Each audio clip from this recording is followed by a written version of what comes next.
1960s, a pioneering group of Lockheed engineers set out to develop a revolutionary new weapon system for the U.S. Army. The result was the AH-56 Cheyenne, an aircraft that combined the flexibility and maneuverability of a conventional helicopter with the speed and stability of a fixed-wing aircraft. The Cheyenne was one of the first aircraft to successfully harness the phenomenal control power of a rigid rotor, enabling pilots to easily conduct high-speed maneuvers during nap-of-the-earth flight. The system was compounded with a pair of stub wings and a powerful push-up prop that provided rapid acceleration to speeds in excess of 230 miles per hour.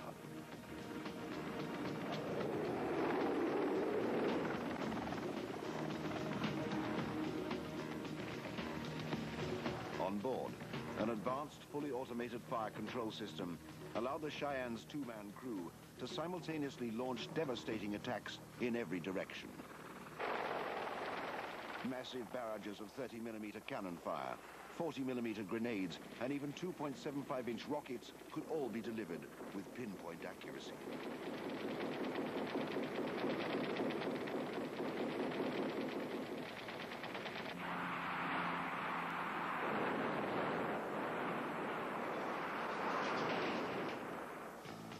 The Cheyenne's fully integrated weapon system also featured extremely advanced range-finding and navigational aids that made it perfectly suited for a more hazardous mission, tank busting.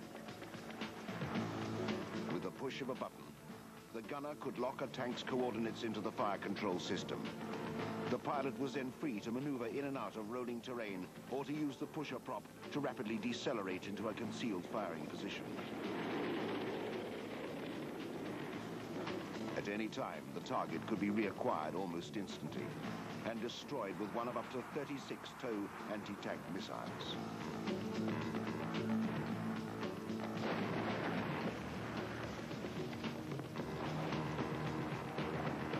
By early 1969, extensive tests were being conducted on 10 Cheyenne prototypes.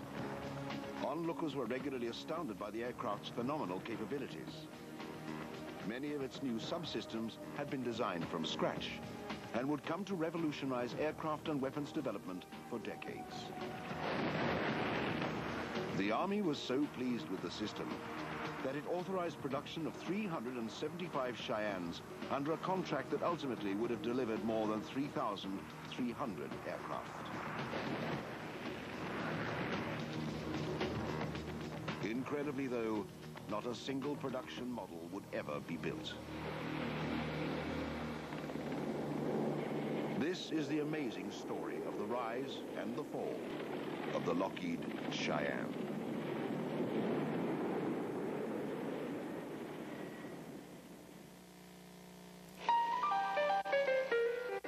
The strange saga of the Cheyenne began in the late 1950s with a simple radio-controlled model. Lockheed engineers had been searching for a way to develop a small helicopter for everyday use that was easy to fly. They designed the model to see if it was possible to rigidly attach rotor blades directly to a helicopter's hub, rather than to the lead lag and flapping hinges used on most conventional systems. By doing so, they theorized that the inherent instability of all helicopters could virtually be eliminated. The engineers were right. And within a few months, a scaled-up version of the model, known as the CL-475, had been built to conduct additional tests. Helicopter designers had been forced to settle on unstable, hinged rotor systems in order to overcome gyroscopic forces produced by spinning blades. Lockheed's rigid rotor concept incorporated a separate control gyro designed to help offset those forces. The blades were linked to the gyro by individual control arms. The gyro, like any rapidly spinning object, wanted to remain in a fixed plane of orbit. As a result, it naturally forced the control arms to adjust the pitch of the blades as necessary, ensuring that the entire helicopter would remain on the same plane unless otherwise directed.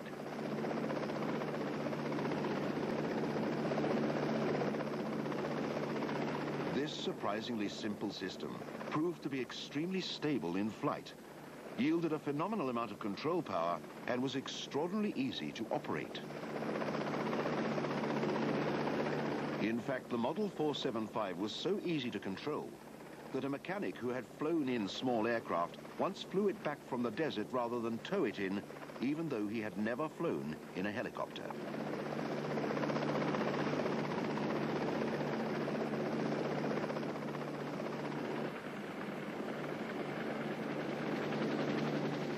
To dramatically illustrate just how stable the new platform was, Lockheed engineers perched a man on a boom attached to the side of the aircraft.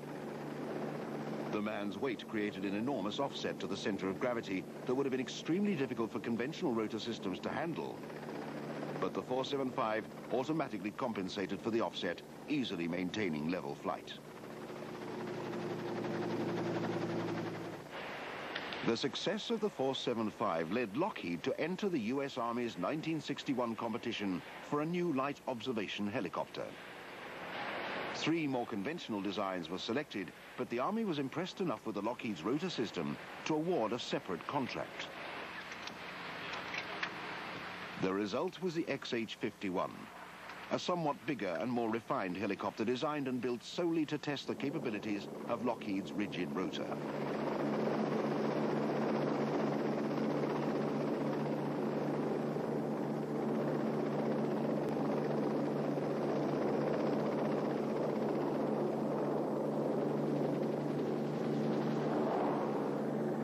The 51 quickly demonstrated a degree of stability never before achieved in a helicopter. For the first time, handling qualities were equivalent to those of a fixed-wing aircraft. Expanded stability tests indicated that the new system produced an even larger center of gravity than in the 475. In this phenomenal sequence, a man perched on a 16-foot boom effectively moved the helicopter's CFG more than 10 inches without upsetting the rotor's natural ability to maintain a hover.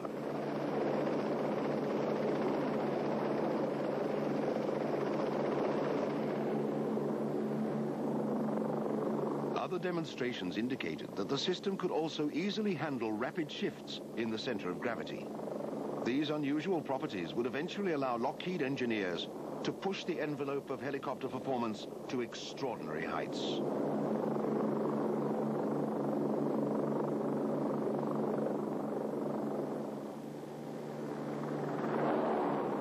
Unlike the Model 475, the XH-51 reflected jet-age technology. It had a streamlined fuselage with flush riveting, retractable landing gear, and control rods that were located inside the rotor shaft. Throughout early 1963, extensive test flights were conducted on 2 XH-51 prototypes by Lockheed and by the pilots of a joint Army-Navy evaluation program.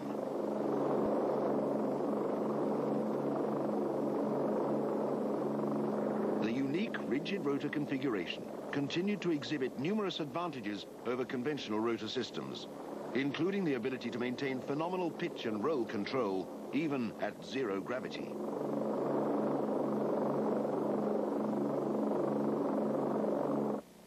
But one factor in particular emerged to become a driving force in Lockheed's helicopter development program: speed.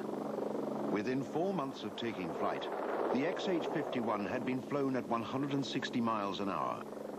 Eventually, it would reach speeds in excess of 200 miles an hour, an incredible feat, even by today's standards.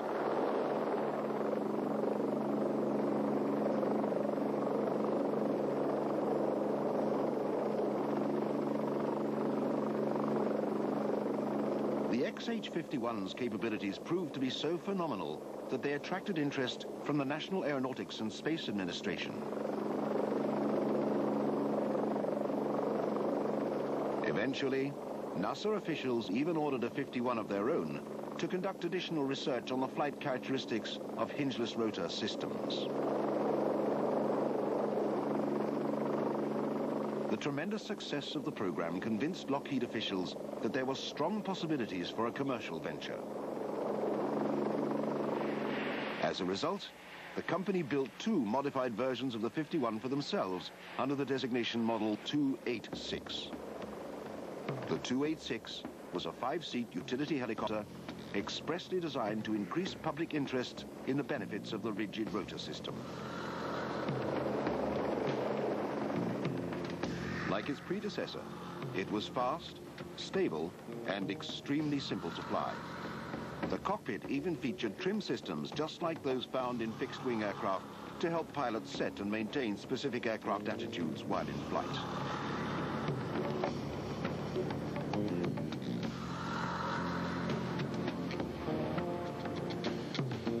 To clearly illustrate the incredible control power of the 286's rigid rotor system, Lockheed pilots conducted several spectacular airshow demonstrations.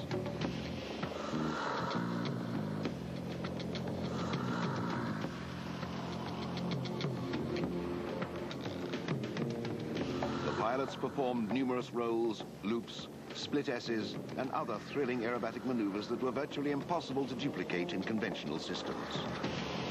The agility and maneuverability of the unusual helicopter regularly astounded spectators. But it was the pilot's ability to maintain positive control power, even during inverted flight, that shocked aviation experts from around the world.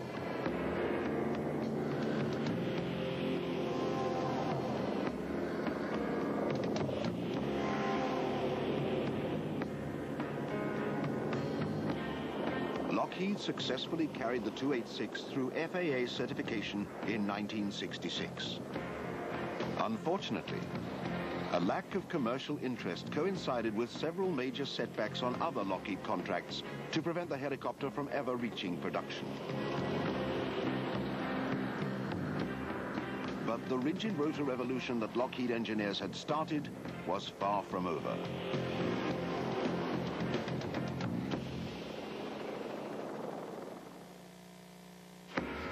In 1963, Lockheed engineers began developing a compound helicopter under a broader U.S. Army effort to further explore the possibilities of high-speed flight. Their goal was to build on the earlier successes of the XH-51 by adding a pair of stub wings and a jet engine to the fuselage. After conducting preliminary wind tunnel tests on a scaled model, the team began modifying one of the existing airframes to withstand the unusual configuration. Among other things, additional reinforcement had to be installed around the plexiglass windshield in anticipation of the higher speeds expected in compound flight.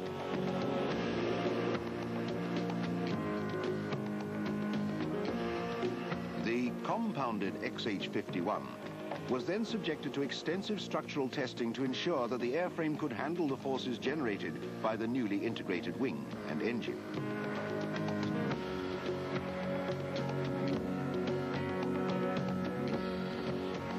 The jet engine selected for the compound system was a Pratt & Whitney J60 that could produce up to 2,600 pounds of thrust. The weight of the engine was offset by a pod mounted on the right wingtip that contained flight test equipment and a battery.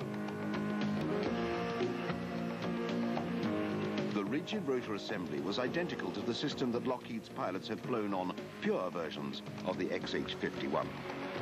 Don Segner, one of Lockheed's engineering test pilots, became the first man to fly the bizarre-looking configuration. He was also the first to fly the 51 and the 286, and had conducted exhaustive flight testing in both models.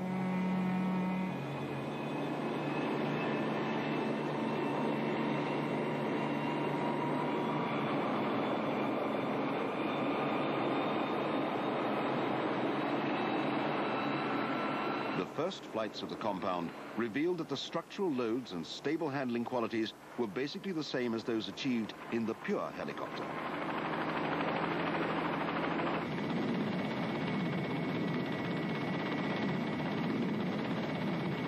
In fact, the rigid rotor system remained incredibly nimble despite the additional weight and drag of the engine and stub wings.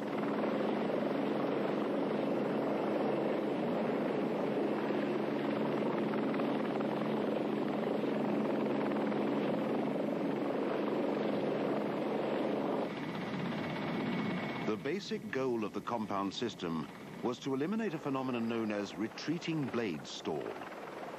As the forward speed of a helicopter increases, the relative pace of the blades on the lagging or retreating side of the rotor disc begins to diminish rapidly. At extremely high speeds, the relative pace of the retreating blades is reduced so much that they are no longer able to create sufficient lift on that side of the helicopter.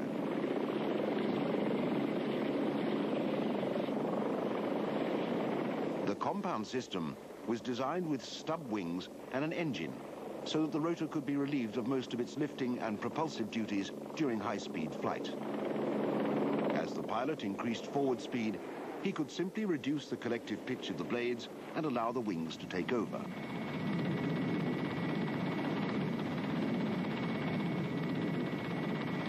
Control power was still derived from the cyclic pitch of the blades, as opposed to the conventional control surfaces found on most aircraft wings. But it rapidly became apparent that at higher speeds, the compound system performed just like any other fixed-wing aircraft.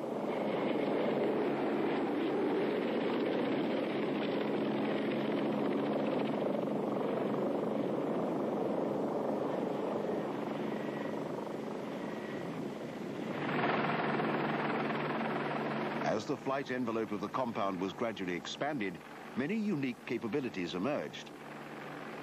Thrust from the jet engine allowed pilots to rapidly transition to forward flight and to climb out at an astonishing rate of more than 3,500 feet per minute. But the primary goal of the Army's compound helicopter program was speed. As a result, Lockheed's test pilots embarked on a program to push the system to its limits.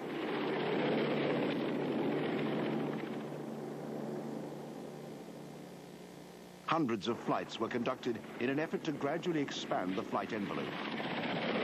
By May of 1965, the compound had been driven to speeds in excess of 270 miles per hour. Engineers were forced to make several modifications as speeds increased. Additional bracing had to be added to the forward windscreen after the plexiglass began to bend in on a pilot during one high-speed run. But flight tests continued. Eventually, the system set an unofficial speed record of 303 miles per hour.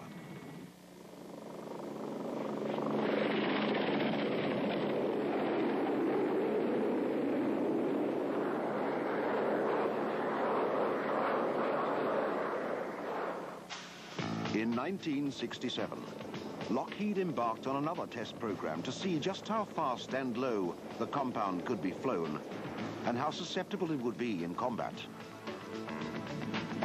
To avoid detection, pilots often maintained speeds of more than 250 miles an hour at altitudes of less than 30 feet.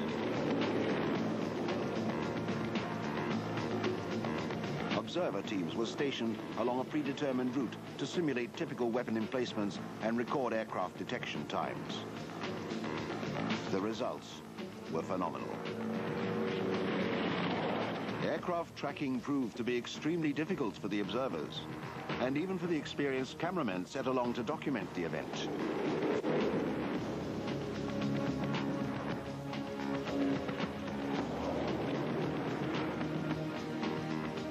The AH-51 compound was ultimately impractical for any other use but research. But the entire program delivered a clear message to the US Army. The extreme speed and maneuverability of compound systems in low-level flight could dramatically increase both the potency and survivability of helicopter pilots in combat.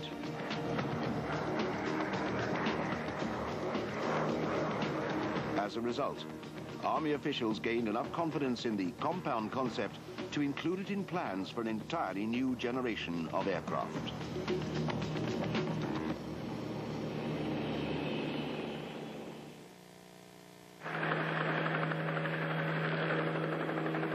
The US Army had been exploring the feasibility of arming helicopters since the mid-1950s. Initial configurations were relatively crude, but by mid-1957, a small group of pioneering aviators had successfully armed several helicopters and were regularly conducting dramatic demonstrations of aerial firepower.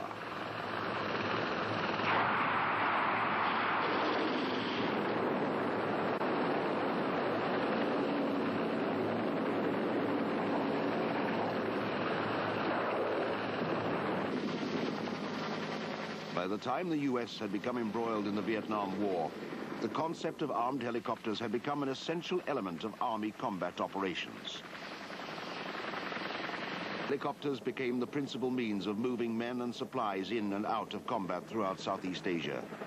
But they proved to be extremely vulnerable to ground fire.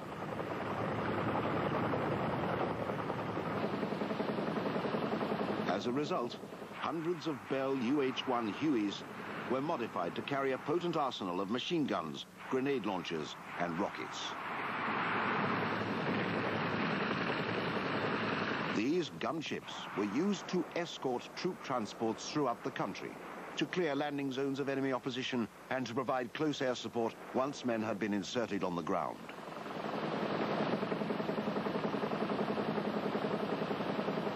There was one major problem, however. The Huey had not been designed to handle the weight of guns, rockets, and ammunition. Thus, many of the gunships had considerable difficulty maneuvering around and even keeping up with the troop carriers they were assigned to protect.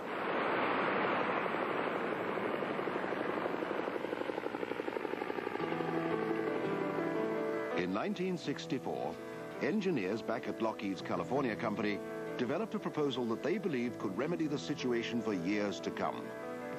The proposal was developed in response to an Army competition launched that same year for an advanced aerial fire support system. 11 other companies submitted design concepts under the competition. But in the end, Lockheed was awarded a contract to build and test 10 developmental prototypes. The new aircraft would be known as the AH-56 Cheyenne. The requirements for the Army's advanced aerial fire support system were extremely ambitious. Among other things, the aircraft had to have a dash speed of more than 250 miles per hour, which at the time had only been achieved by jet-assisted compounds. It also had to have a ferry range of more than 2,400 miles, the distance from California to Hawaii, and the ability to hover out of ground effect at 6,000 feet, a huge challenge. The extreme requirements forced Lockheed engineers to create many new systems and fabrication techniques from scratch, and to develop a vast array of unconventional methods for testing new components.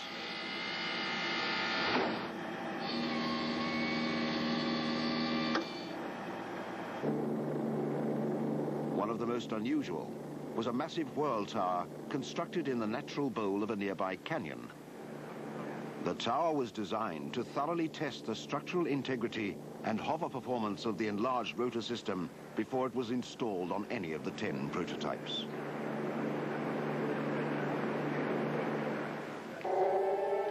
On April the 16th, 1967, the first AH-56 was rolled out of a California hangar where most of the production took place. The new model was given the name Cheyenne, in keeping with an Army tradition of naming aircraft after Native American tribes. The Cheyenne's compound system featured a pusher prop instead of a fuel-hungry jet that was linked to the same drivetrain as both the main and tail rotors. The control gyro and rigid rotor system was extremely similar to the one employed on the XH-51, but had been scaled up to suit an aircraft that was more than 4 times its size. To ensure that the extension had been successful, the first model was moved into a large circular stockade that became known as Fort Cheyenne.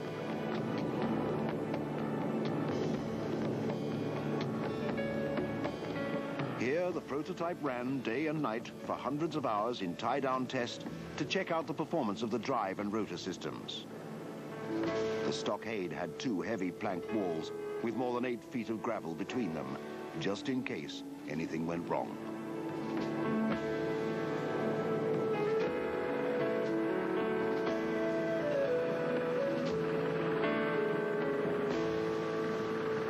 On September 21st, 1967, the Cheyenne took to the air for the first time. At the controls that day was Don Segner, the engineering test pilot, who had also conducted first flights in both models of the XH-51 and the 286.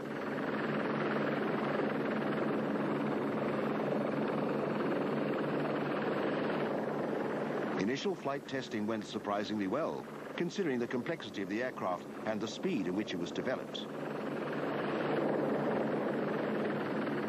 The system quickly demonstrated most of the same positive handling characteristics as previous rigid-rotor systems, and even surpassed some of the capabilities of the jet-assisted compound.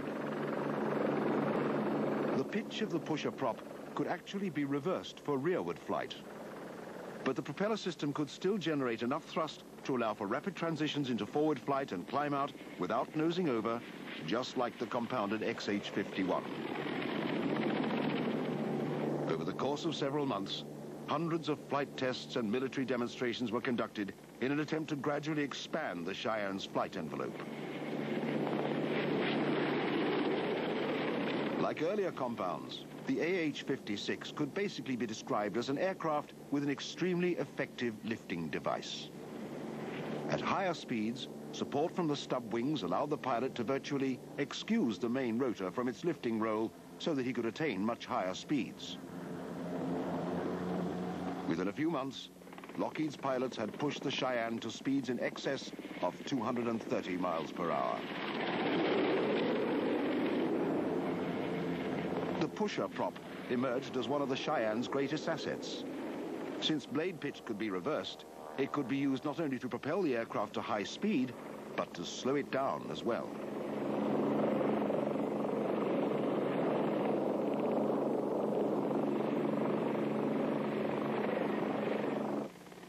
This same capability also allowed the pilot to actually put energy back into the main rotor system if the engine happened to cut out while in forward flight. He could then auto-rotate to the ground or even climb to a safer auto-rotation altitude with little difficulty at all.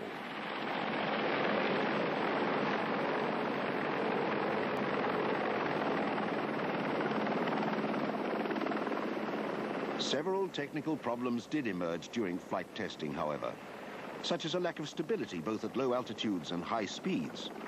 But most of these initial problems were systematically addressed and ultimately resolved.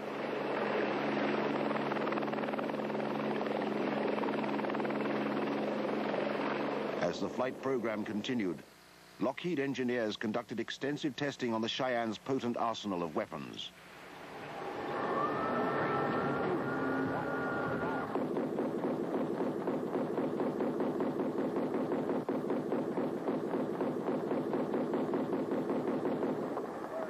The program represented the first time in history that a helicopter had been developed with a fully integrated weapon system. Dozens of new subsystems had to be developed to monitor, aim, feed, and fire the weapons, which included a 40mm grenade launcher, a 30mm cannon, a minigun, rockets, and eventually even wire-guided tow anti-tank missiles.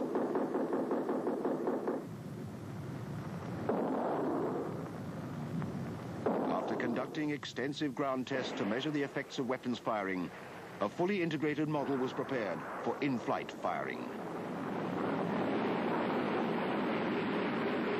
The Cheyenne's weapon system was extraordinarily sophisticated for the time.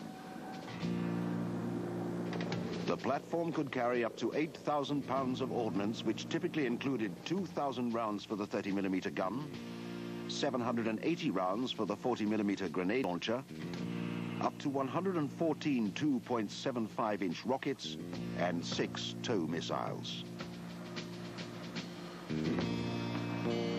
The guns and the tow missiles were controlled by a co-pilot gunner who sat in a turret that could swivel through 360 degrees. The gunner's turret incorporated a stabilized lower sight head that contained a tracker for tow missiles, a 12-power optical sight, a laser rangefinder, and an infrared night vision sight.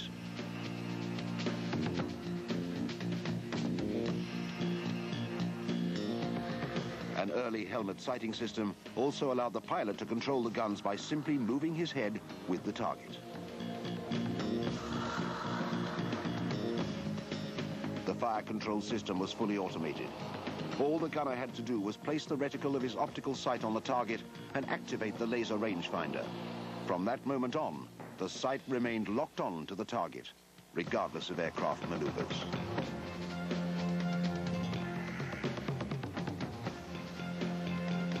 A central computer combined sightline and range information from the swiveling gunner's station with speed and attitude data from 2 inertial gyros and a Doppler radar system. The computer then calculated all weapons corrections and aimed the guns for maximum accuracy, taking into consideration winds at altitude and the ballistics of the weapons selected.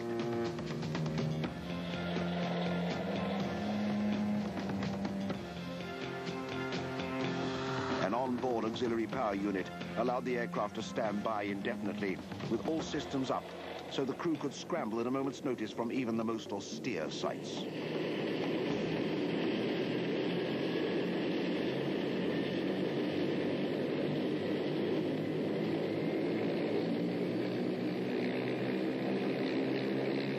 The Cheyenne was designed to serve in remote locations without ground support equipment, so that it could respond immediately to the often desperate needs of commanders in the field.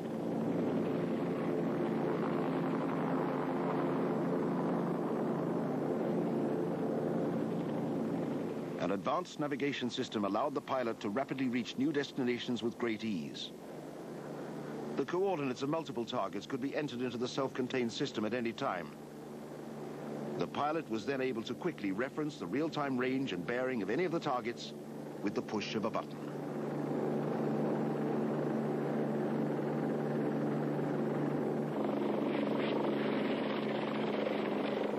In August of 1968, Lockheed pilots conducted the first of many in-flight firing tests.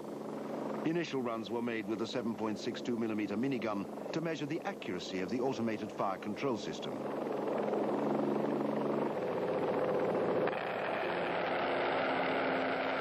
The crews repeatedly struck multiple targets with incredible precision, even at a distance of more than 750 meters with offset angles of up to 70 degrees.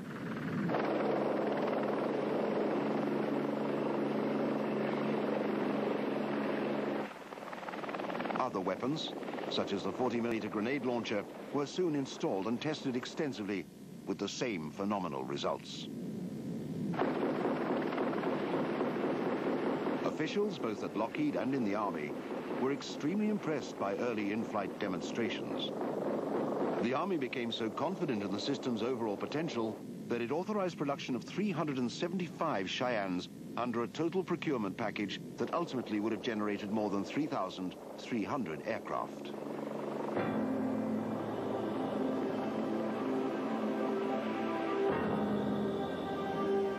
But a major problem soon arose during efforts to expand the Cheyenne's flight envelope even further. On March the 12th, 1969, tragedy struck when one of the 10 prototypes went down off the coast of California, killing the pilot. The accident occurred during a flight to investigate a variation in rotor thrust that sometimes occurred at high speeds. The phenomenon, known as the half-P hop, caused the pilot's arm to operate the collective lever to an ever-increasing amplitude. The uncontrollable action, commonly known as pilot-induced oscillation, continued until the rotor blades came crashing down through the Cheyenne's tail boom and canopy roof. Significant problems and even major accidents are often encountered during the development of a new aircraft, especially with an aircraft as revolutionary as the Cheyenne. But this crash triggered a response that marked the beginning of the end, not only for the Cheyenne program, but for Lockheed's entire rotary wing effort. Within a month, Lockheed officials received a cure notice from the Department of Defense requiring them to fix a variety of existing and even anticipated problems with the aircraft. The company was given 15 days to prepare a response, which they did in a frantic attempt to save the program. But the answering document was not enough.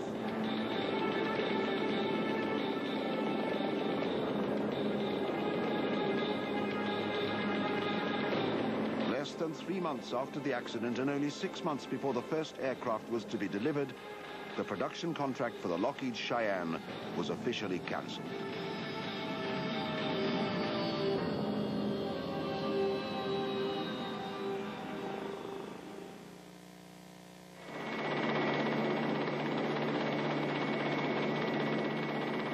While the production phase of the Cheyenne program had been terminated, development efforts continued under an Army contract of reduced scope.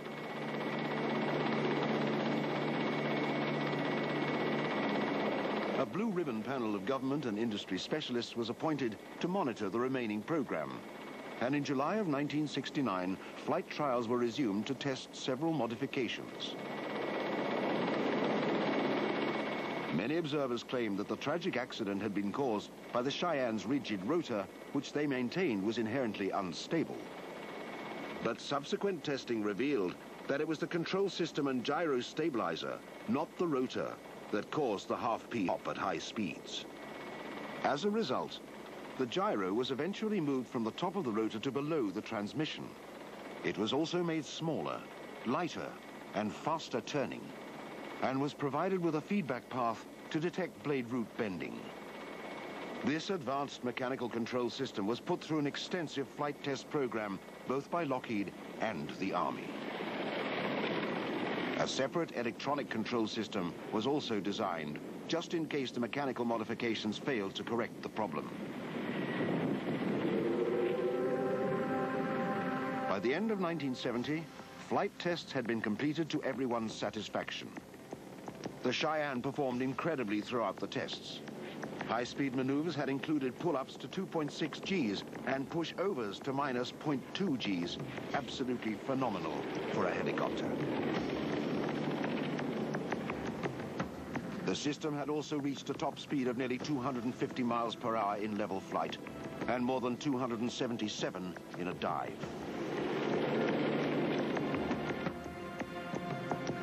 Extensive in-flight firing tests were also conducted at the Army's Yuma Proving Grounds in Arizona to evaluate the full potential of the Cheyenne's weapon systems. The level of accuracy proved to be absolutely phenomenal. The first shot from the 30mm cannon consistently hit a 10-inch bullseye at a range of 2 miles.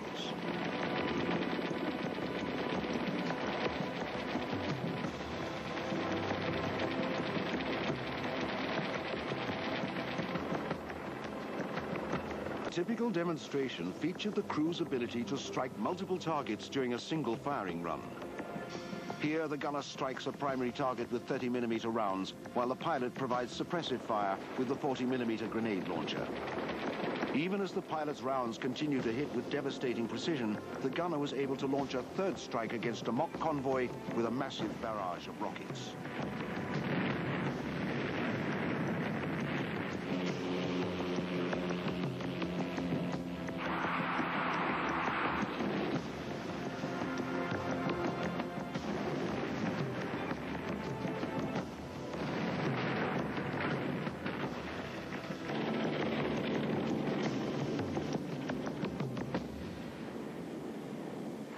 Other demonstrations featured the potency of the TOW anti-tank missile when used in conjunction with the combined automatic navigation and fire control system. In this sequence, the gunner acquires a tank a few miles out. With a push of a button, the tank's coordinates are locked into the system, allowing the pilot to freely maneuver into a better firing position several miles up a narrow valley. As the crew drops behind a hillside, the Cheyenne's fire control system keeps track of the tank's location. After using the pusher prop to slow into a concealed position, the pilot pulls up from behind the hill. The gunner's sight is still dead on, allowing him to immediately fire one of the TOWs.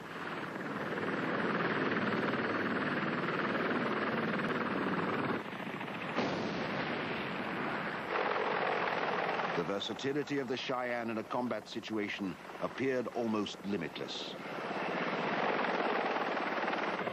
It was simple, rugged, and could operate from virtually anywhere. It could rapidly move from a hovering position to speeds in excess of 230 miles per hour.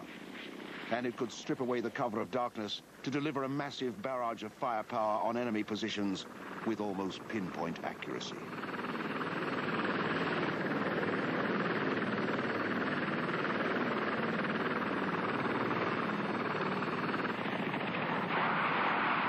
Earlier dynamic problems apparently resolved, and all other systems working extremely well, Lockheed officials hoped that the production contract for the Cheyenne would be reinstated. But it would not prove to be that easy.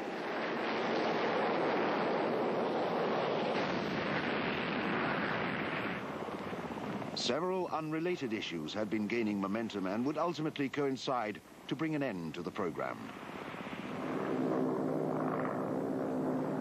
First, a debate apparently emerged over the difference between the roles and missions of the Army and those of the U.S. Air Force.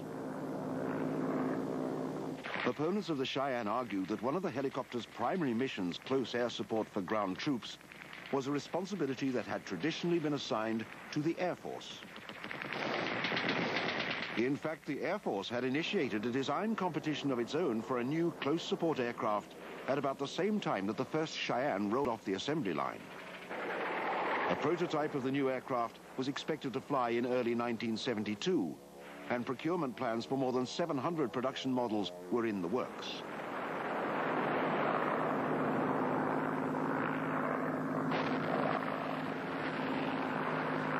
Many who participated in the Cheyenne's development believed that its high-speed ground attack capabilities threatened the very existence of the Air Force's program, thus creating considerable opposition to the project from the very beginning.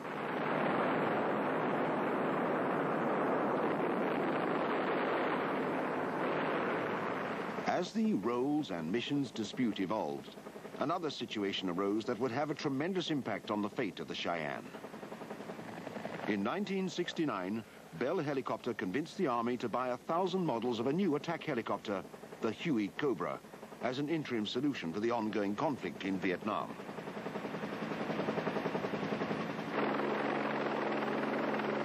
The Cobra was a modified version of the original Huey and was considerably less capable than the Cheyenne in many respects, most notably speed. But it was a simple, affordable, and reliable option that could pack quite a punch. In fact, as a result of the relative success of the Cobra in Vietnam, the Army apparently redefined its requirements for a new attack helicopter.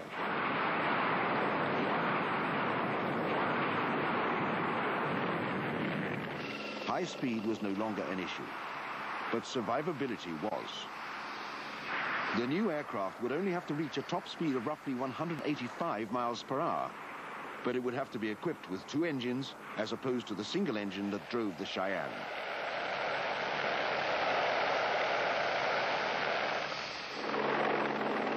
When Lockheed heard of the new requirements, it proposed a twin-engine propellerless version of the Cheyenne.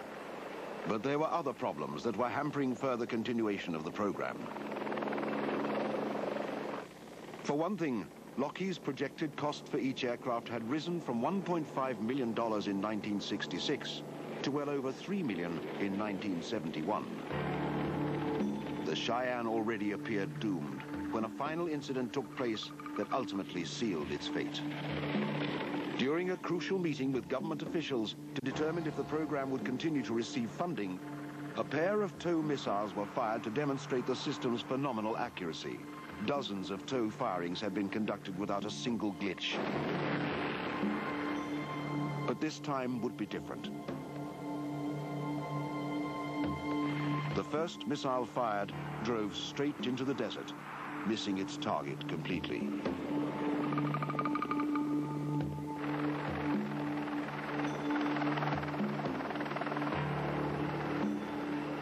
After the demonstration, Lockheed officials desperately tried to explain that the TOW missile had a failure rate as high as 10% and that they had never had a failure before.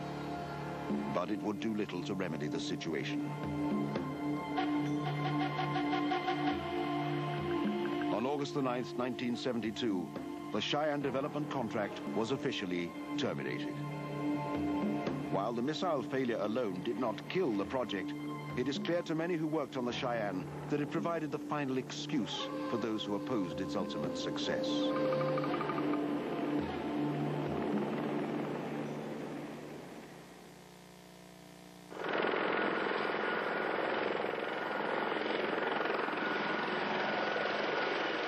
While the Cheyenne ultimately never made it into full production, the program was far from a failure. This is the McDonnell Douglas AH-64 Apache. It was the winner of the Advanced Attack Helicopter Design Competition that ensued after the Cheyenne's contract was cancelled in 1972. The Apache is often referred to as the son of the Cheyenne. It owes most of its phenomenal weapon systems to the AH-56, even though they were developed more than a decade before the Apache first flew.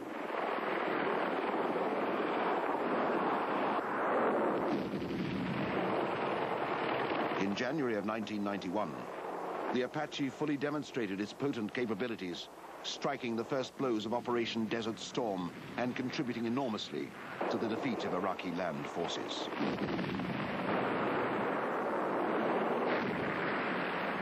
But despite its success, the Apache is a considerably less capable aircraft than the Cheyenne in several respects.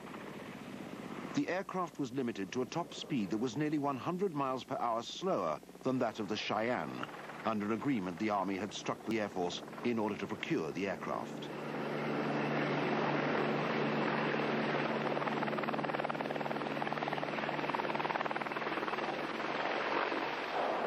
The winner of the Air Force design competition launched as the first Cheyenne rolled off the assembly line was the Fairchild Republic A-10 Thunderbolt, more commonly known as the Warthog. The A-10 was clearly designed to fulfill the Air Force's close air support mission. It has a phenomenal ability to loiter at low speeds and altitudes over the battlefield, and its 30mm cannon can fire up to 4,200 devastating, armor-piercing rounds a minute.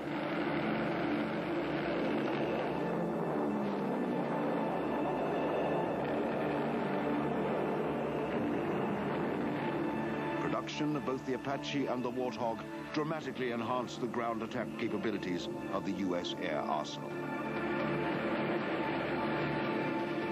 Many of the test pilots and engineers who fought hard for the Cheyenne argue that the Air Force wound up with a slow, close air support plane and that the Army got a slow attack helicopter for all the wrong reasons, especially when the capabilities of both aircraft could have been achieved in one airframe.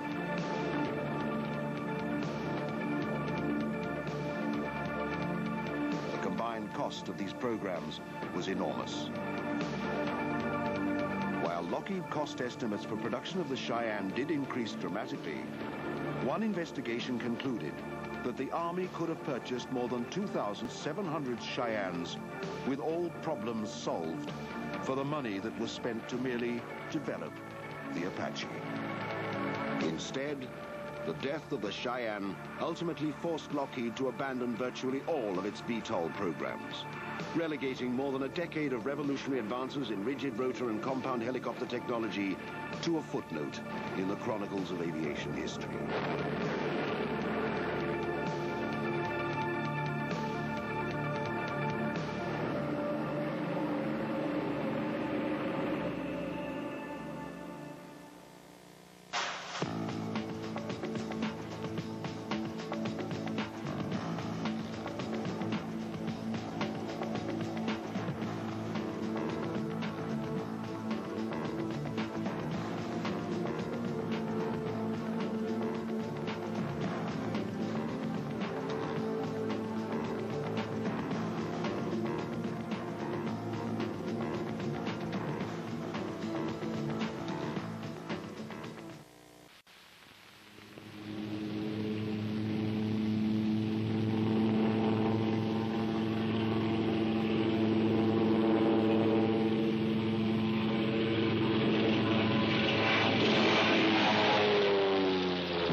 This movie shows development of the Cheyenne weapon system.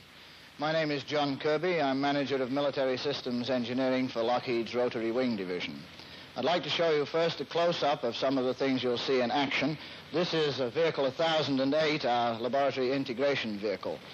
We have on the belly the 30-millimeter gun, which rotates 360 degrees for a full feet of fire and fires a dual-purpose HE round. It has, in this case, the 7.62 minigun in the nose. The vehicle that you will see at Yuma has a 40-millimeter grenade launcher in the nose, which is interchangeable with that turret. Now, both the pilot and the gunner can fire both or either of these weapons at the same time, but our main accuracy, of course, comes from the gunner. And he sights the target via this mirror here through a periscope and into his cockpit. This is the swiveling gunner station. The gunner views the target via this periscope and the stabilized mirror below the vehicle. The mirror is stabilized against rotations of the aircraft. There is also a laser which we use to get range to the target, and having gotten that, the computer then calculates the rate at which the sight line should be precessed in order to stay on target. And so the hard work for tracking targets is done by the system, and the gunner merely makes minor corrections to the sight line position with this thumb controller. Now, in addition to firing the guns, the gunner also tracks the targets for the TOW anti-tank missile, which we carry underneath the wings. He also fires the rockets. However, the prime rocket firing activity is done by the pilot. The computer again computes the appropriate lead angle to secure a hit for the rockets, and this is displayed on the pilot's direct sight in the form of a depressed reticle display. Now we will see some of the effectiveness and the lethality of these systems in test at Yuma. Cheyenne's superior forward speed is provided largely by the pusher propeller rather than by tilting the main rotor as in conventional helicopters. The vehicle lift is shared between the small wings and the main rigid rotor, which also acts as the control surfaces. The rigid rotor provides rapid control response in turbulent air, in effect stabilizing the vehicle flight path, much as the gunner's station mirror stabilizes the line of sight to the target. Therefore, the hard work is again done by the system, and the pilot need make only small corrections to the vehicle. Consequently, fast and very low altitude flying in turbulent air is readily accomplished. This is an essential feature for high survivability on the battlefield. Also aiding the pilot is a Doppler navigator. In conjunction with the central computer, the navigator provides a continuous display of the exact location of the vehicle. Further, it provides distance and direction to pre-selected map coordinates. Quite simply, this means that the pilot can make full use of terrain cover without getting lost.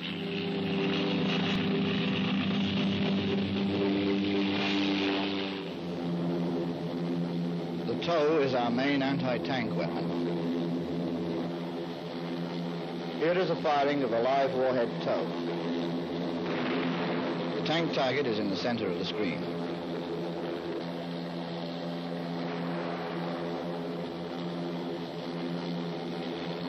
The gunner simply tracks the target with the gunner station. The missile guidance loop keeps the missile on the line of sight. This is the gunner's viewpoint. Notice the very low vibration level.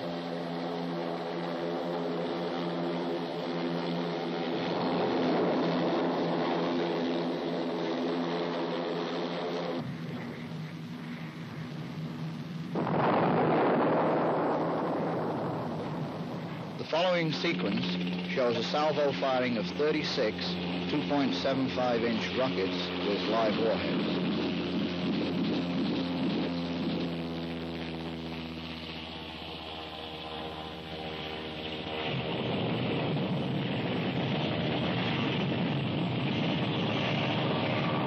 Cheyenne can carry up to 152. The pilot aims the pipper of his direct sight at the target by controlling the vehicle attitude. The required attitude is computed in the central computer. Here is how those hits looked from a close-up camera.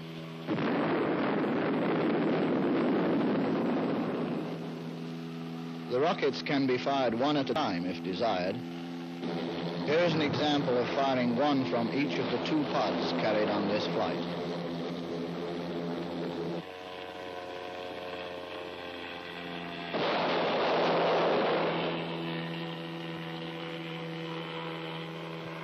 That's target set. Repeat on that. The 40mm grenade launcher firing live warhead rounds is shown in the next sequence. 831. Because the computer continuously corrects the gun pointing angle using wind, speed, and maneuver data, the gunner need only track the target. He does not correct his aiming by observing the initial impacts. In fact, on these short bursts, he has released the trigger before the first round impacts the target. This is the remote camera record of that firing. Notice the tight pattern. This is essential for firing at targets close to friendly troops.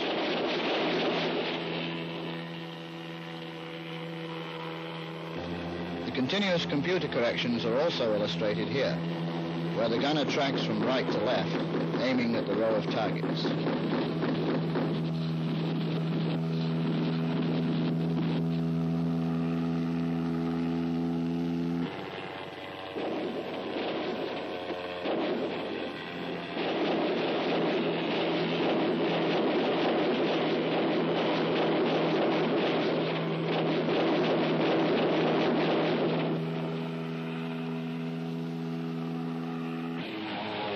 Following shows the pilot firing the 40mm nose gun using his helmet sight.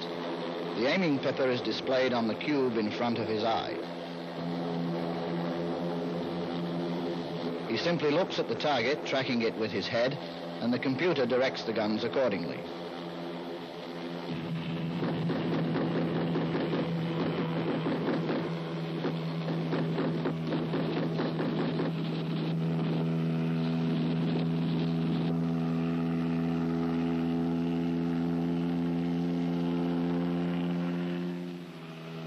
The remote camera shows the relatively tight impact pattern. This indicates the overall stability of the vehicle as a weapon platform, which allows the pilot to track the target smoothly.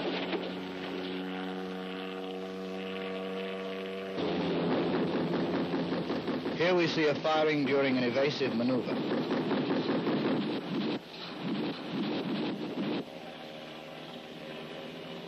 Again, the system does the hard work. The gunner's job remains the same. Make the fine adjustments and pull the trigger.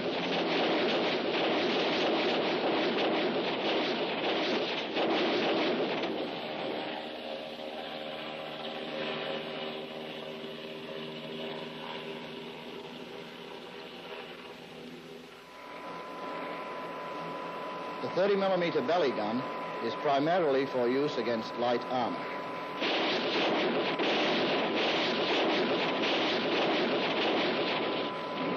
This is a ground test.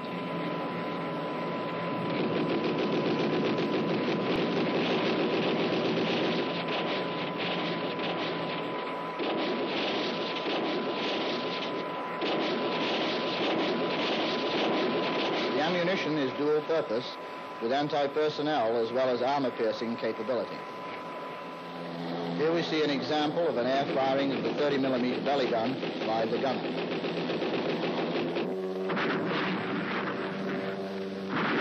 Again, notice the tight impact pattern.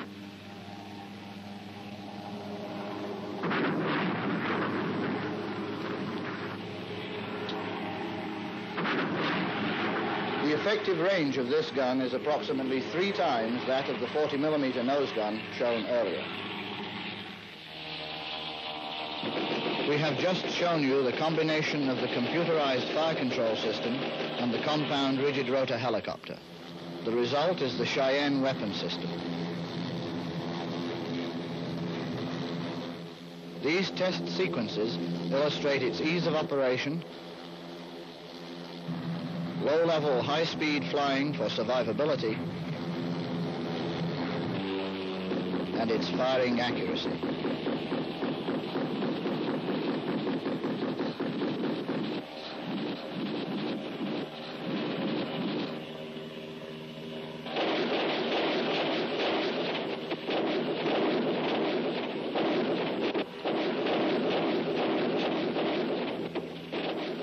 Be it suppressive fire or point fire,